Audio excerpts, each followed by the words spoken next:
Focus is such a trick sometimes. We realize we are not accomplishing the things that we want or need to complete because we're lacking focus. As a teacher, I can't tell you the number of times I said, "Come on, guys, focus on what you're doing, get focused." We expect our kids to be expert focusers, but in reality, we struggle with it too. We seem to be perpetually in motion. At least for me, my mind is always in motion. When I taught my second grade class, I always joked that I was the ADHD student magnet. These kiddos came to me in droves. I rarely had a year where there wasn't at least a few.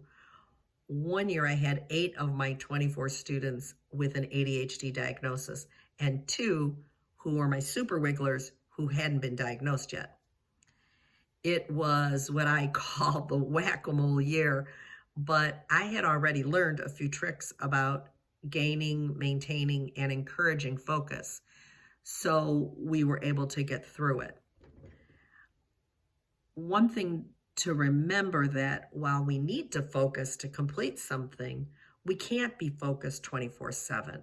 It just is impossible.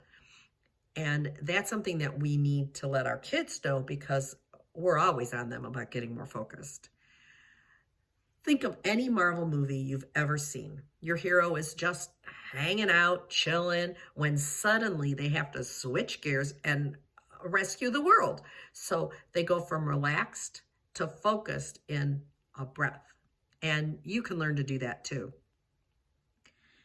It's easy to focus on things that give us all great feedback, like a video game or a project that we're immersed in. This project is a podcast. It could be, for you, a jigsaw puzzle, decorating for the holidays, cooking a tasty meal that can really hold our attention. I have a niece who's working on her PhD in chemical engineering, and that girl has hyperfocus, more than most of us. But for many of our day-to-day projects that you or I need to get done with, for me, this podcast, planning for a workshop, or just doing, I don't know, my housework. I hate doing housework. Some people love it, but it's something I have to focus on. I can completely lose focus with the snap of a finger, or more likely the buzz of a phone.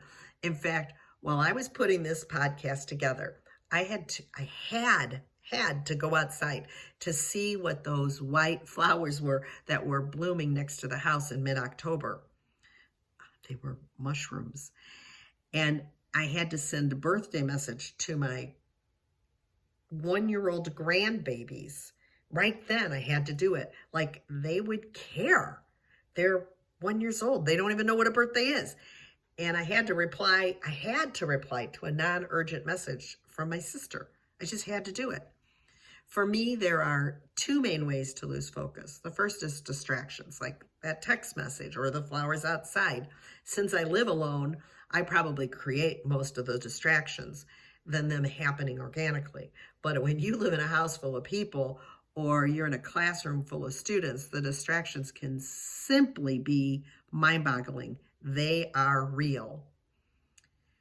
Learning to let non-emergencies wait and knowing the difference between a real emergency and a non-emergency helps you manage and do that and take care of them. And it takes practice.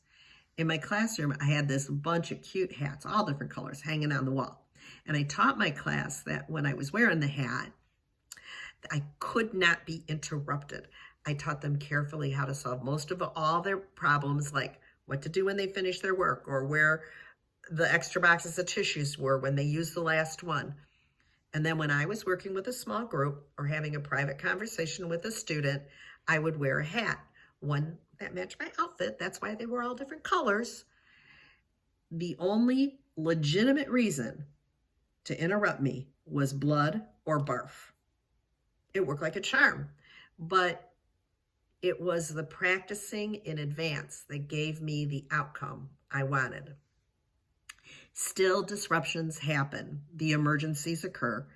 And so part of your focus skill is to be able to find it again after some form of chaos occurs. For me, my special losing focus skill, though, is what I call practicing avoidance. When I'm resisting focusing, or I switch my focus to some more interesting, lower priority task, I can delay completion with more creative excuses than you can even imagine. Still, I managed to write and publish a book in less than 2 months earlier this year, so I know I can focus when I need to.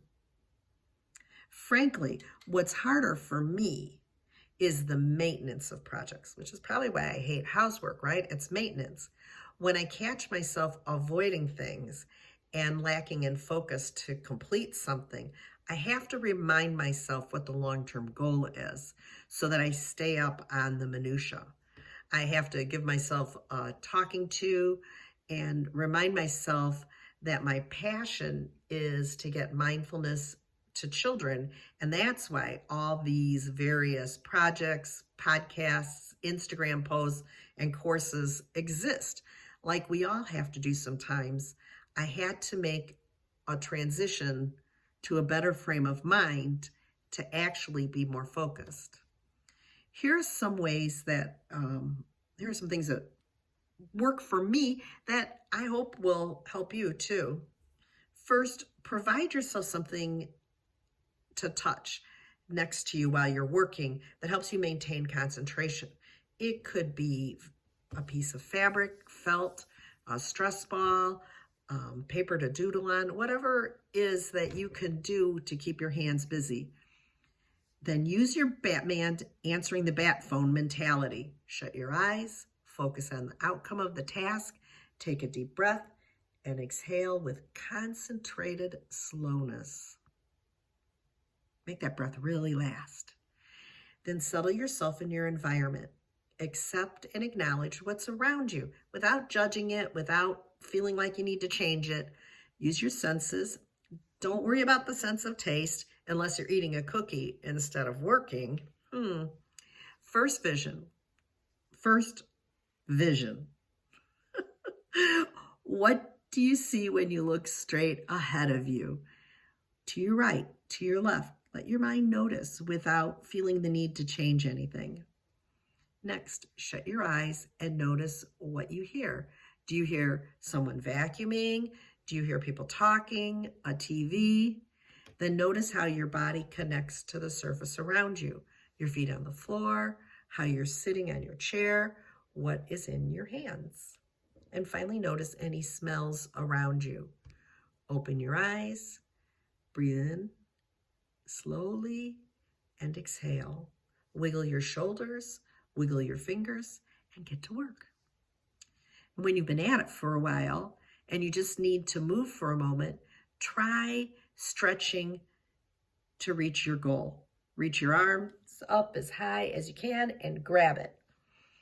Bend over and pick that goal up off the floor. You can even pretend it's a robe or a sweater or a scarf and just wrap that goal around you. It'll help you maintain that focus. To take a break from the screen, look at something big like the horizon and the sky out the window. Or if you can't look out the window, look at the ceiling and notice what you see up there. Then go small. Examine something that you're holding, the pencil, a paperclip next to you, the back of your hand. Notice the colors, the curves, the textures. Then close your eyes and thank your eyes for the hard work that they do. After a minute, go back and you'll be able to get started again. Remind yourself of your long-term goal, the outcome that you ultimately want to have come to fruition. It took me years to see this as a way to help my focus, but it really does work. To book a free call with me or to find out how to bring mindfulness to your school, visit leannemeredith.com. And you can follow me on Instagram at meredith.leanne or join my You Are Wise Facebook group. I'm looking forward to hearing from you.